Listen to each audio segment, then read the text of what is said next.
It's another Wednesday. Startup and innovators. There's always something going on. There's always an innovator. There's always a startup. But we're back in Brazil. And we've been doing this collaboration with Naidoa Brazil, Orobuchika, fantastic people. So they brought together a lot of Nigerians to come up with a project that can impact on the society. We've spoken to Akim, Malik, even Adamu recently, and the list goes on, and today we're here with one of them, Now she is a wonderful she at that, Her name is Blessing. Blessing is with us today from Brazil. Hello, Blessing. How are you doing today? I'm fine. Good afternoon from Good here. afternoon. Yeah, Blessing Ukatu. And she also, she's a firebrand. She has a project that she presented during the President Cup by Naido Brazil. And we just thought it would be unfair if we don't hear from Blessing, fantastic innovator for that matter. And we have to be not just gender friendly. She's slaying stereotype, She's doing what even men struggle to do in so many instances.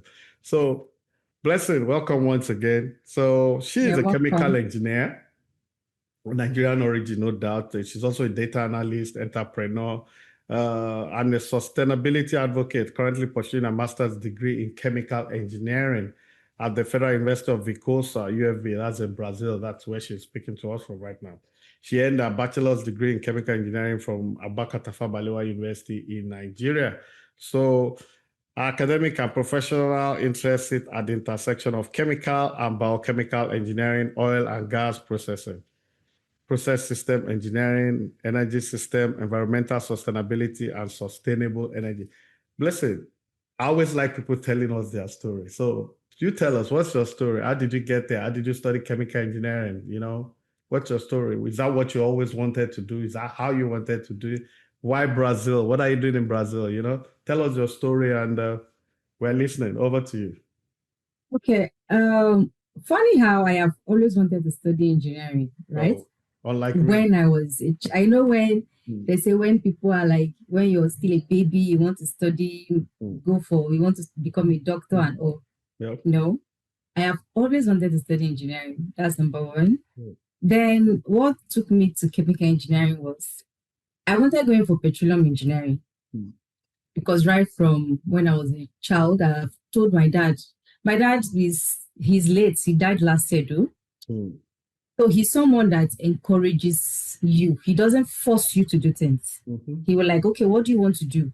Tell me, then he will advise you. So that was how I told him, I like engineering. I want to do engineering. He said, why do I want to do engineering? As of then, there was one news we keep watching about NNPC, and I got interested in the oil and gas. And I told him that, okay, maybe if I read engineering now, I will go and work in oil company. He then said yes. And I said, okay, I want to do mechanical engineering. He was like, no, mechanical engineering will work in oil company.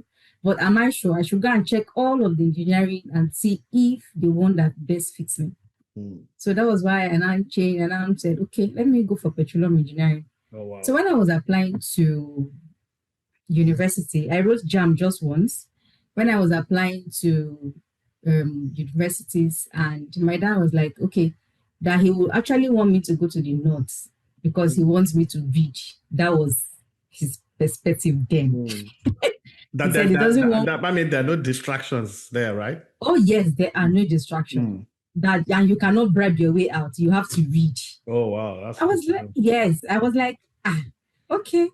So when I was applying, I applied for petroleum engineering, first choice, chemical engineering, second choice. And they gave me chemical engineering. I started crying. I said, I don't want chemical engineering. But I said, just go. You're going to love it even more than the petroleum engineering. So when I now resumed school and I saw the curriculum, I saw everything, and I started falling in love with chemical engineering, and that was how I found myself in that field. Oh, wow. It's interesting. What took me to Brazil was scholarship. Oh, okay. I have been applying for scholarship for like God knows when. I think immediately after my university, yes. I applied to up to 200 scholarship. Oh, wow. And Brazil Brazil was my first. I applied to Brazil once, and they picked me, and that is it. And it was my cousin in Malaysia that helped me with this admission. Wow. Yes, with the application. Hope they don't want to keep you there permanently. in this Brazil. thing. In Brazil. I don't know, because I think my supervisor is really in love with me. So, and I'm in love with her. Okay. And I love Brazil. The people here are, I've seen nice people. I've met nice people. But we need you in Nigeria. This one that I love Brazil. No, if I have an opportunity to come back to Nigeria, why not? Like, why not? But you have to be sure what you are coming home to do. Exactly. Not just coming. There have to be a plan, right? Not just coming to like finishing and just packing my bag. No, it's not done. There have to be a plan. So there are like actually opportunities for you there when you finish your PhD. In Brazil? Yeah. I don't know yet, right? I don't know yet. But as of now, I'm actually trying to look for opportunities that can keep me here. So I'm actually looking for opportunities in the oil and gas sector.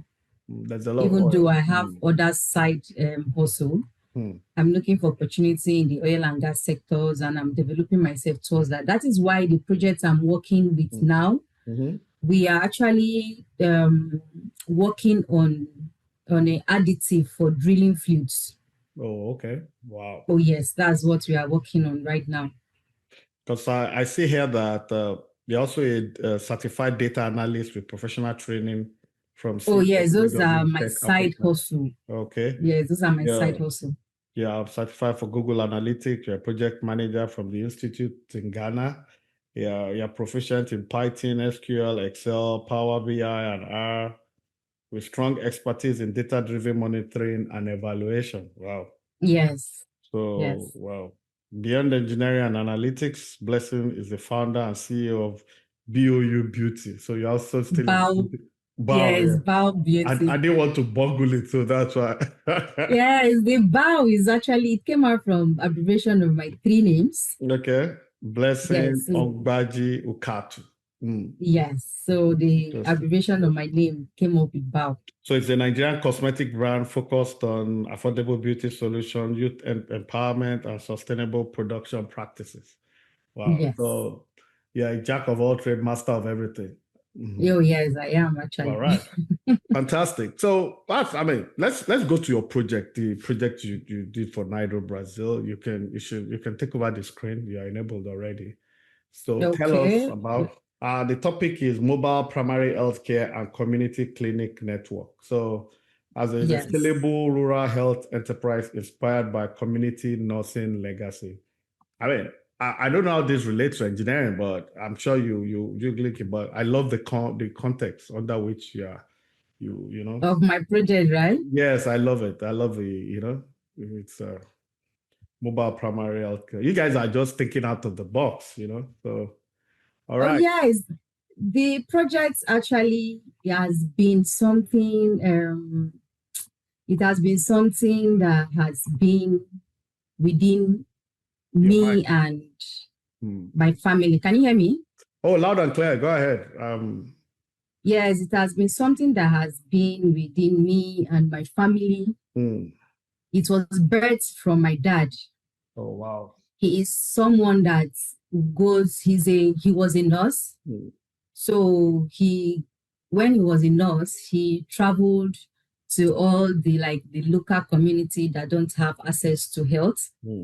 And when I was in secondary school then, he took me along. He always like, okay, Blessing, your break, let's go. He would just carry me and I would just go there and help him and some of his fellow nurses. So why didn't you now tilt toward nursing or medicine or to be a doctor? My younger one is doing nursing, so you just want your oil money. Oh, yeah. I don't blame you. Okay, so go ahead. My younger one is actually doing nursing, so there are some of the practitioners among our team actually. Oh, fantastic. So yeah, so he treats tuberculosis, malaria, and he was caring for the pregnant people. So this project has actually been there, and I didn't really want it to just go like that. That was why I was like, okay, apart from my makeup business, let me just take this up and see if we can see investors and people that can actually chip in if they're interested. Then we have critical health gap in Cross River State. Cross River State has always been a state where we have lacked so many things, mostly the health sector. And if you are a good traveler, you're going to see how in those remote villages, they don't have access to good health. People are dying every day. People are dying from little sicknesses that they cannot really account for. And if they now go to check and know, you see that, okay, somebody has just died from malaria. A pregnant woman wants to give birth and she cannot give birth because of some blood transfusion and all of that. So we have maternal health where they don't have that in those villages. They don't have that good antenatal support. So there is also a screening gap when it comes to tuberculosis and leprosy. Cross River State has have high rates of tuberculosis and leprosy from research and from what some of our medical teams have actually discovered. So they have that. That's why we are trying to do this. So now our solution is, as of 2025 to 2024 to 2025, we have done weekly rural visits. We do this to 2 to 3 communities and we serve them per week, where we have nurses on ground that go to those villages and they sanitize them, they talk to them about what to do, and we also have so many of their records that if you are sick, we also have a very good emergency line right now that if anything happens in those villages, they are going to just contact those nurses and contact us, and you see that a medical practitioner will be there with you. Then the number 2 is we do testing, consultation, and medication on site. Whenever we are there, there's always testing, and we attend to people, we counsel them, and also we give medications. There was a time that we are actually giving medication for free, but it wasn't really profitable because we don't have help from anybody. So that was why we have to put some 1 or 2 together. Then we also hold community workshop every month or every 2 months sometimes, as when we are free. We hold community workshop educating people on how to go about them in case of emergency, and if there is no medical practitioner available at that period, what you're supposed to do. Then we now also introduce an affordable paid services following all of this awareness. Because we cannot do this for free for a very long time since there is no support for now. Then our impact that we have done for, I forgot to put 2024 to 2025, we have served 5,000 patients, 5,000 rural patients. Wow. We have also attended to 2,000 malaria cases, that's early cases, and also preventing serious complications.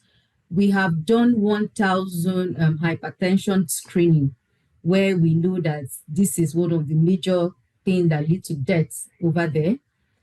Then also, we have also attended to 500 maternal cases and consultation. And we can say that we have also lead to almost 500 safe delivery and delivery support. We have given delivery support in all those rural places.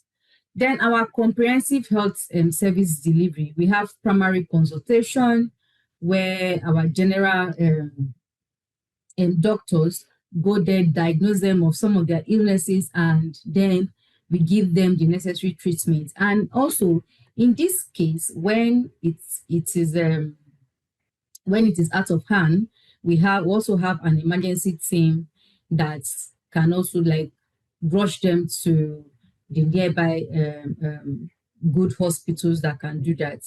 But that's why we always visit them two to three times per week to avoid some of the cases we cannot handle emergency. Because those medical practitioners cannot be on ground like every day, because they also have other engagements. We have medical access where we deliver affordable drugs and proper dispenses. We have diagnostic testing where we test you for your malaria, your typhoid, your blood pressure, and all. And we also make sure that we give them the proper education that they need to avoid some of those. And we also make sure that we share out, we give out a mosquito net, which will help them prevent, because you cannot just say you want to eradicate malaria. It's possible, but it's not like feasible as of moment. So we have to prevent that. Then we also help in child health and support, where we give where paternal care, postnatal support, and pediatric services. Now, this is our financial model. We have invested so much, but the money that we need to move forward is we have 3 million investments, which can be break down to 6 to 9 months. Our monthly revenue will be 40 patients. That's we're going to see 3 days weekly, which is going to be 120 patients. Then the average patient revenue will be like 1,500. It's already on the project I sent to you. Then in all of these, our weekly income will be like 180,000 naira. Then the monthly income will be 720,000 naira. That is at 50% capacity, which is still sustainable. So from the pie charts here, you're going to see that this is for drug procurement. You understand? Sorry, I'm supposed to put this in naira, but I put it in dollars. It's okay. It's an act of faith. It's a better currency. Oh yes. So this is for. I'm sure if you get $950,000 from somebody investing in it, you won't say no, will you? Yeah, why not? It's gladly. So it's a currency of faith. So leave it there. Okay. So this is for the drug procurement. How we do for this drug is we have collaboration with some of the pharmaceutical company from Lagos, right? That were recommended from our doctors, and like, okay, these are good.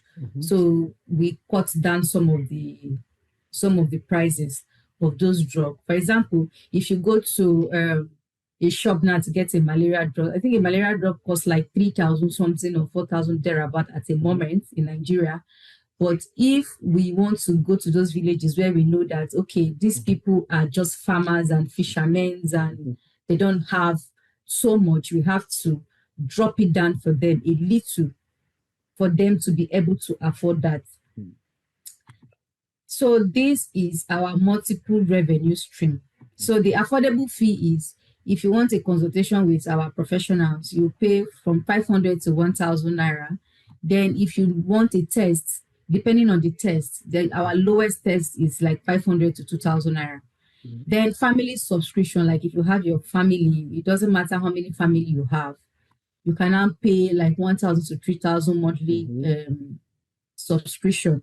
Then bulk drugs are wholesale procurement from our pharmaceutical companies that we have collaboration with. Then we also have institutional retainers where they are like school, cooperative, factories, churches, NGO.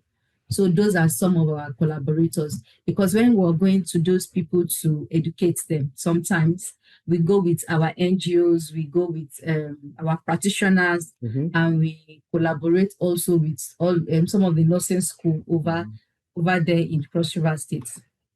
Let me ask you, I have a quick question. The test, okay. What are the tests that you do? Malaria, parasite, Widal? Yes, we do. Yes, we do malaria tests. We do tuberculosis and leprosy. We do typhoid. We check for, we do, we give antenatal. Then for the women too, we also do for STDs. Okay. Both women and men, we do STDs, because We also discovered that HIV and AIDS, but those ones are free. If you want to do for HIV and AIDS, those are free. Okay. Even in government hospitals, they are always free. So those ones, they gave us the kits for free. So we do it for them for free. But other STDs, we don't do it for free. So you don't use a lab, you just use kits, or you have a lab you refer to? No, we have a lab. No. We already have a lab that we can't just use kits now. Yeah, I know. That's the reason I'm asking. So yeah. Okay. The one that we just do is the emergency HIV and AIDS kits that they gave us. Those ones are just very busy, are very easy to do. So that's how we do it. Okay, go ahead.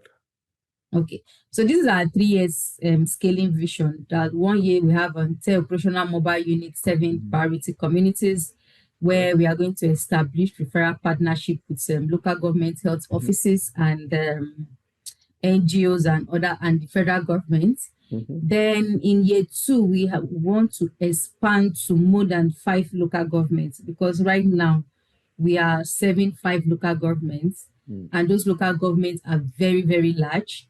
So we want to expand to more than 5 local governments, and we want to also set a semi-permanent satellite clinics.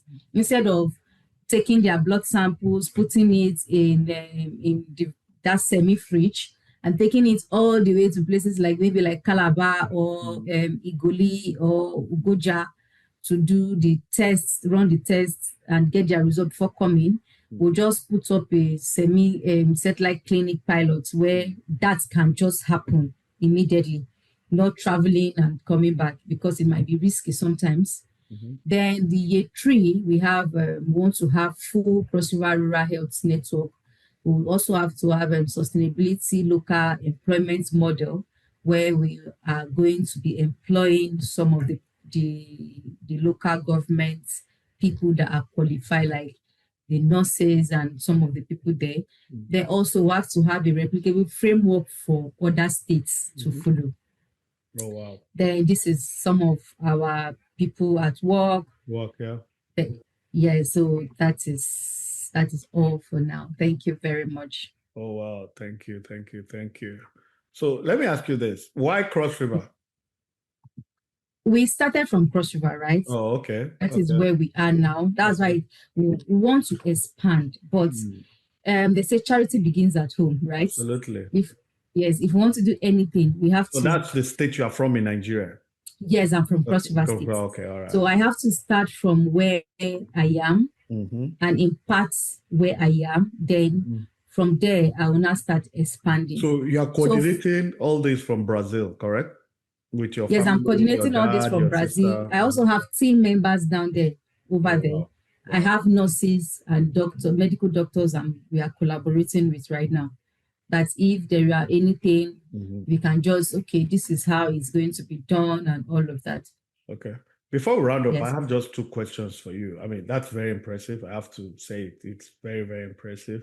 I think we just need to thank NIDO Brazil for letting us know people like you. You understand? I mean, I probably, for the mind of me, if I scratch my head over and over again, I won't even, think that Blessing is in Brazil doing extraordinary.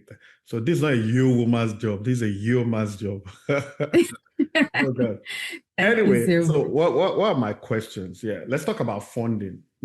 Sometimes you charge people, and I know with the rural nature of what you do, it's not all the time that people are able to pay. So do you still treat them whether they can afford it or not? That's why we have collaboration with an NGO right now, which is UDEV. Yes. Oh, okay. So for the people that cannot afford it, we just talk to those NGOs and they pay for the materials that we are using. So we on our own too, we now do it for them. Yes. 1B, still on the first question. Do you are you still looking for funding? Yes, I am. Okay. I am. I'm looking. We are actually looking for. Are you looking for partners or investors? Let me put it that way. Partner and investors, both of them. Okay. So if somebody is investing, that means it's a business. It's giving you $1 million, like you wrote those figures in dollars. So let's say somebody gives you that $950,000, you know, how will he recoup his money? That is why from here that I don't know if you. No, go ahead. If you still want to share quickly, if you can tell. Yes, let me show you from. Can you see my screen? Absolutely. Okay. So this is how we're going to recoup it. Oh, okay. Yes, from the consultation fee and the family subscription. Okay. And this is the breakdown for now of our monthly revenue projection. Okay, so it's more of a volume thing. The more patients you have, the more they pay. Yes, the more you reinvest in drugs. So the drugs, where do you get it? Do you buy them or you are giving drugs? Because I heard you say something about some people supply we you. We buy some of the drugs. We don't have people that can give us free drugs for now. But if we have people that can give us free drugs for now, why not? Okay, my last question to you, you know, you've done very well. This is most extraordinary. I have to give it to you, considering the fact that I can imagine the time in Brazil, the time in Cross River, you know, I mean, like 5 hours difference, right? 4 hours different. 4 hours different, you know. So I can relate. I know how these things it's not easy, you know. Yes, so it's not. You have to stay awake, you know. And, you know, sometimes when you deal with Africa, you have to up your game, you know, you have to play your game, exactly. Yeah. So I can relate. So I know as much as this sounds noble and fantastic, there will be obstacles. There'll be, you know, the hurdles that come your way. What are the core problems you come across? What are the difficult part of it, you know? The difficult part of it sometimes is the people, right? Human beings. Yes, they are mostly the villagers. They are very difficult to deal with. Okay. For example, a pregnant woman already believes that taking herbs is kind of protects. It's the final and only. Oh yes. And God. Sometimes those herbs are not healthy for the baby. You don't believe in herbs? I believe in her. Oh yes, I believe. But when you're pregnant, right, you need to be very careful what you're taking in. And so those are some of our challenges. And sometimes finances are some of our hurdles, right? Oh, okay. Then the nurses we use sometimes we need more nurses because sometimes they will be busy in their clinic and we'll need them over there. So I think those are the three major hurdles that we are facing. The human factor is a major. Yes, human factor. Yeah, but you're also and also transportation. You need means of transportation. That's too. I forgot to mention that. So if somebody gives you, say, maybe 2 ambulances, that kind of thing, you won't mind? It will work perfectly. Oh, yeah. And 3 buses just to ferry your people around. Wonderful. It will be even easier to even convey them to the hospital directly. So you don't mind having 1 bus per local government, 1 ambulance per local government, something like that? Please, it's welcome. So are you dealing with the state government in any way? You know, I mean, do you talk to anybody in government? Yes, as of the moment, some of my partners over there, they are trying to talk to the state governments. Okay. The people. Who are they planning to talk to? I mean, I could help you if I don't know the person, I'm sure I would know someone that knows someone that. I think that they're trying to speak with the first lady of the state, our governor's wife. Yes, okay. That's a good step. Yes, so they're trying to do that, but they still want to plan a meeting with her PA. Oh, okay. First, yes, before they can now get to her. Okay, so let's do this. If it's in, let's give it a month or 2. You know, let's give it 2 weeks or a month. If after a month or a month and a half, or worst case scenario, 2 months, you don't get anything, but let me know. You understand? Okay, no problem. I'll see if I could, you know, use my network to. You understand? All right, no problem. Yeah, and it could be the commissioner for health actually, because what you're doing, because it's clear that especially in third world countries, you know, the government can't do everything. You understand? You do support structures like yours and all that. I'm actually amazed, you know, not just because of what you're doing, how you are doing it. your level of organization, your capacity. I mean, it's fantastic, Thank and you so much. don't stay in Brazil. That's the part. I understand. If I I see understand. a job right now in No, Nigeria that's you're going still to pay young. me We're not well, going to talk about your age. You're still young, you know. And I know you women, if you see one Brazilian now, or as a Brazilian boy, you boy. no fun, no fun, no. Mm. I can't actually marry a Brazilian right now because I'm in a relationship with, Okay, fantastic. With a Nigerian. yes, with our Nigerian brother. Okay, So very good, I very good. cannot actually get Is he in married to a Brazil Brazilian. there with you? No, he's not in Brazil, he's in Nigeria. Let him be coming once in a while. Anyway, so I mean, you need all the encouragement you can get. That's the point I'm trying to make. You understand? I think that Nigeria needs your generation, your capacity, your capabilities. You understand?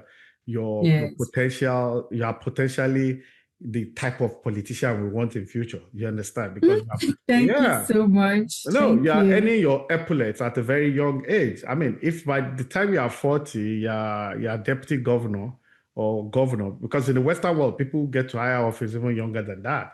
If you're a governor of Yes, they your do state actually. at 40, no civil servant or anybody is going to tell you what the state needs for health. You already know.